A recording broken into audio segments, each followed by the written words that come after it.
Narito ang balita mula sa GMA Integrated News. Bahagyang lumakas ang tropical storm Karina habang nasa Philippine Sea. Pinalalakas nito ang hanging habagat na magpapaulan sa Zambales, Bataan at Kalayaan Islands. Gayon din sa kanlurang bahagi ng Luzon.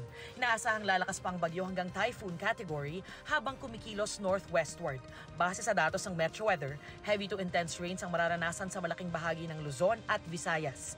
Pagsapit ng hapon, uulanin din ang Mindanao, partikular sa Soc-Sargen, Caraga at Davao Region. Maghanda rin sa mga pag-ulan dito sa Metro Manila. Narito ang iba pang balitang binabantayan ng GMA Integrated News. Rear Admiral Cesar Bernard Valencia itinalagang bagong superintendent ng Philippine Military Academy. Level ng tubig sa Angat Dam Reservoir tumaas sa 176.80 meters. At bodega ng plasticware sa Quiapo, Maynila nasunog. Para sa mas malaking misyon at mas malawak na paglilingkod sa bayan, ako po si Darlene Kai ng GMA Integrated News, ang News Authority ng Pilipino.